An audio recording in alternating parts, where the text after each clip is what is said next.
ይስጥልን። ይህ ፋስት ዴይሊ ነው።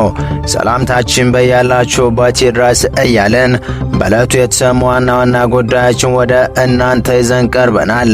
ቻናላችንን ሳብስክራይብ፣ ፕሮግራማችን ላይክና ሼር እንድታደርጉ እየጋበዝን የዕለቱን አበይት ዜናዎችን አስቀድመን እንጀምራለን። የህዳሴ ግድቡ ሥራ ከመጀመሩ ለማኮላሸት ተመኝታ ጉምዘግና የቀረበችውና አይኗ እያየ ተመርቆ ለወግ መብቃቱ ያበሳጫት ግብጽ በአዲስ ፉክክር ተመልሳለች። አሁንም ተስፋ መቁረጥ ያልፈለገችው ግብጽ ጀቶችና ሚሳይሎችንም ለቁርጥ ቀን ዝግጁ ናቸው እያለች ሲሆን በአባይ ውሃ ጥቅምን ለማስጠበቅ ሁሉንም አማራጮች እጠቀማለሁ ስትልም ኢትዮጵያን በቀጥታ ልታጠቃ እንደምትችል መዛቷ የበርካቶችን ትኩረት ስቧል። በሌላ በኩል ደግሞ ጀነራሉ ፋኖ ህወሓት ግብጽና ኤርትራ በጋራ ሊያጠቁን ነው ሲሉ የመጨረሻውን ፊሽካ አሰምተዋል። በጎጃም ቀጠና ከፋኖ ታጣቂዎች ጋር የሚዋጋውን የመከላከያ ሰራዊት የሚያሰማሩት የምስራቅ እዝ አዛዡ ጀነራል መሐመድ ተሰማ ጠላቶቻችን በሁሉም አቅጣጫ ሊወጉን ተስማምተዋል ሲሉ ተደምጠዋል። የጀነራሉ ንግግር ከሰሞነኛው ክስተት ጋር ተያይዞ ትልቅ መነጋገሪያ ሆኗል። በዝርዝር የምትሰሙት ሌላኛው መረጃችን ነው። በሌላ በኩል ደግሞ ኢሳያስ አፈወርቂ ወደ ሳውዲ ማቅነታቸው የአረቡ ዓለም ሚዲያዎች ጨዋታ አድናቂና ማሳለቂያ አድርጓቸዋል። 2 ሰዓት የሚወራ አጀንዳ የሌላት ኤርትራ 4 ቀን ምን ይሰራሉ ሚል ፕሬዝዳንቱ በስፋት እየተብጠለጠሉ ናቸው። ተጨማሪ መረጃ ይዘናል፣ ትሰሙታላችሁ።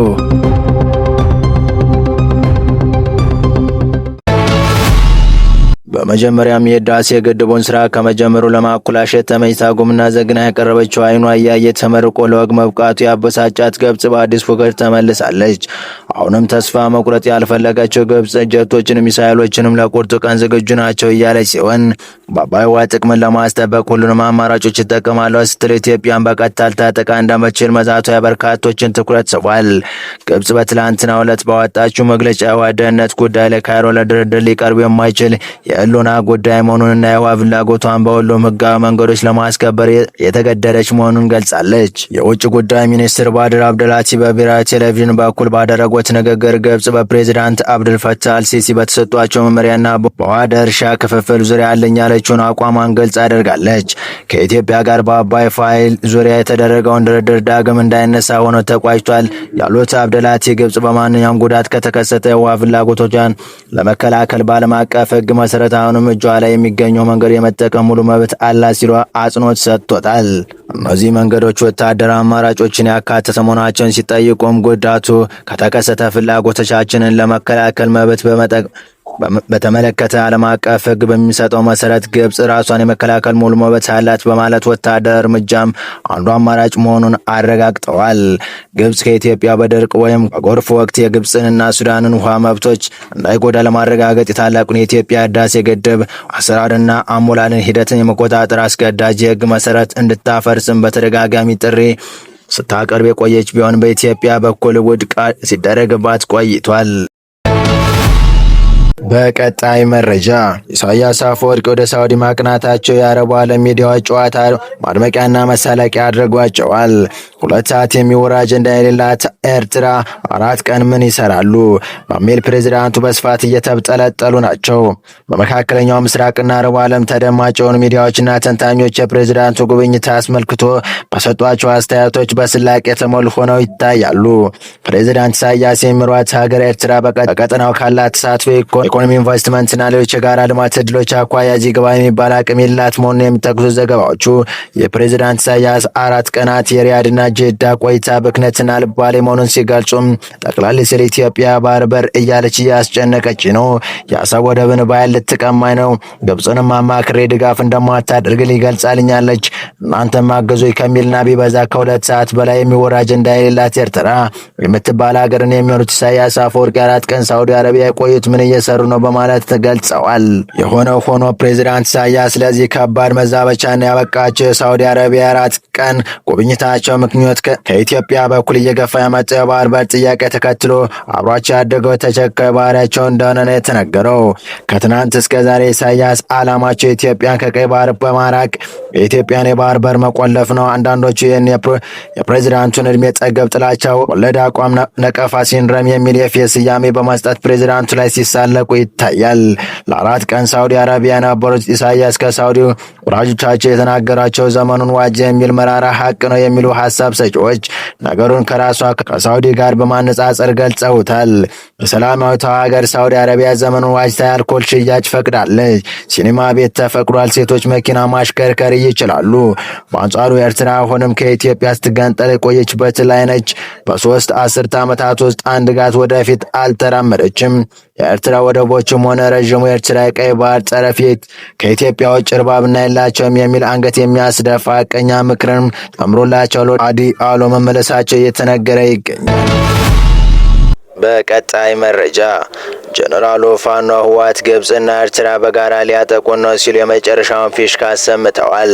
በጎጃም ቀጠና ከፋኖ ታጣቂዎች ጋር የሚዋጋውን የመከላከያ ሰራዊትን የሚያሰማሩት የምስራቅ እዝ አዛዡ ጀነራል መሐመድ ተሰማ ጠላቶቻችን በሁሉም አቅጣጫ ሊወጉን ተስማምተዋል ሲሉ ተደምጠዋል። የጀነራሉ ንግግር ከሰሞኑኛው ክስተት ጋር ተያይዞ ትልቅ መነጋገሪያ ሆኗል። ከሰሞኑ በምዕራብ ጎጃም ዞን ህዝባዊ ውይይት ተደርጓል።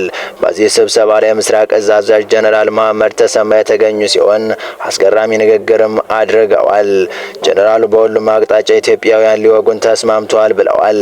ከዚህ ቀደም ከኢትዮጵያ ውጭ ያሉ የገጠማትን ወረራ እንዴት እንደቀለበሰችና የኢትዮጵያ ታሪካዊ ጠላቶች ከኢትዮጵያ ምንም እንደሚፈልጉ በሰፊ ያብራሩት ጀነራሉ በፋሽስት ወራት ጊዜ በውስጥ ያሉ የኢትዮጵያ ፖለቲካ ኃይሎች የገጠማቸውን የውጭ ኃይል በጋራ ሆነው መክተዋል። የአሁኖቹ ተቃዋሚዎች ግን ባንዳ ሆነዋል፣ ሰፊ ድጋፍን አግኝተዋል ሲሉ ታጣቂዎች ያላቸው ድጋፍ ጥቂት የማይባል እንደሆነ ጠቅሰዋል። የፋኖ ታጣቂዎችን ጸረ አማራና ጸረ ኢትዮጵያ ናቸው ሲሉ የሚጠቅሱት ጀነራሉ የአገሩን ሉዓላዊነት ለባዳነት አሳልፈው የሚሰጡ ናቸው በማለት ከባድ ውንጀላ አቅርበዋል። እንዲህ ሲሉም ይቀጥላሉ። እነዚህ ታጣቂዎች ከግብጽ ከኤርትራና ከህወሓት ጋር ተወያይተው የጋራ ሰነድ አዘጋጅተዋል። በሰነዱም ኢትዮጵያን በሁሉም አቅጣጫ እንወጋለን እያሉ ነው። መሬት ላይ ያለው እውነታ ግን እነዚህ ኃይሎች በዋሉበት እንኳን እያደሩ አይደለም። ከዚህ 2 ዓመታት በፊት ግን ዞኖችን እና ወረዳዎችን መቆጣጠር ችለው ነበር በማለት ፋኖ ከግብጽና ኤርትራ ጋር የጋራ መግባባት መድረሱን ተነጋግረዋል። ይህ በእንዲህ እንዳለ የብላቴ ማሰልጠኛ ማዕከል አገራቸውን የሚወዱ ጀግኖች እያፈራ መሆኑን የመከላከያ ሚኒስትሯ ኢንጂነር አይሻ መሐመድ ገልጸዋል። የመከላከያ ሚኒስትር ክብርት ኢንጂነር አይሻ መሐመድ በብላቴ የልዩ ዘመቻዎች ማሰልጠኛ ማዕከል የሰለጠኑ የሚገኙ ሰልጣኞች የስልጠና ሁኔታና የመሰረተ ልማት ዝርጋታ ከጎበኙ በኋላ ከሰራዊት አመራሮች ሰልጣኞች ጋር ውይይት አድርገዋል። ኢንጂነር አይሻ መሐመድ በቅድሚያ ኢትዮጵያ ሀገራችንን በመጠበቅ የህዝባችን ሰላምና ደህንነት ብሎም ሉዓላዊነት ለማስከበር ኢትዮጵያ የምትኮራበት የምትተማመንበት ትልቅ ተቋም ላይ ለመቀላቀል የመጣችሁ ሰልጣኞች ኢትዮጵያ ትኮራባቸዋለች ብለዋል። የኢትዮጵያ መከላከያ ሰራዊት ለጠላት አሳፋሪ ለወዳጅ መከታ የሆነ ከራሱ አልፎ አካባቢውን ሰላም የሚያስከብር ተመራጭ ተወዳዳሪ ተቋም ነውና መቀላቀላችሁ ትልቅ ውሳኔ መሆኑን አምናችሁ ሀገራችሁን ሰላምና ደህንነት በመጠበቅ በማሰብ ማንኛውንም ለአገር የሚከፈል መስዋዕትነት ለመክፈል መዘጋጀታችሁ ኢትዮጵያዊነት ማሳያ ነው ሲሉም ተናግረዋል። ኢትዮጵያ በቀይ ግዛት ያልተገዛች በየትኛውም ጊዜ ጠላቷን ያንበረከከች እጅ ያልሰጠች ሀገር ናት። ይህንን የጀግነት ታሪክ ለማስቀጠል ከእናንተ ሰልጣኞች ጋር ብዙ ነገር ትጠብቃላችሁ ብለው ኢንጂነር አይሻ መሐመድ ስለሆነም ሰልጥናችሁ በጀግነት በቁርጠኝነት በጽናት አልፋችሁ የሚጠበቅባችሁ ሁሉ ለማድረግ ዝግጁ መሆን ይገባችኋል ሲሉም አስገንዝበዋል። ብላቴ ማሰልጠኛ ማዕከል ሀገራቸውን የሚወዱ ጀግኖችን እያፈራ መገኘቱን የገለጹት ሚኒስትሯ ጀግናና የውጊያ ማርሽ ቀያሪ አባላትን በማፍራት ረገድ ቁልፍ ተግባራት እያከናወነ ስለመሆኑም አንስተዋል። የብላቴ ማሰልጠኛ ማዕከል ሀገራቸውን የሚወዱ ጀግኖችን እያፈራ መገኘቱን የገለጹት ሚኒስትሯ ጀግናና የውጊያ ማርሽ ቀያሪ አባላትን በማፍራት ረገድ ቁልፍ ተግባራትን እያከናወነ ስለሆነ አንስተዋል። በመጨረሻም የማሰልጠኛ ማዕከሉ ዋና አዛዥ ብርጋዴር ጀነራል ቦጃ አጋ የመከላከያ ሚኒስትሯ ስለማሰልጠኛ ማዕከሉ የስልጠናና የመሰረተ ልማት ዝርጋታ እንዲሁም አጠቃላይ ሁኔታውን በተመለከተ ገለጻ አድርገዋል።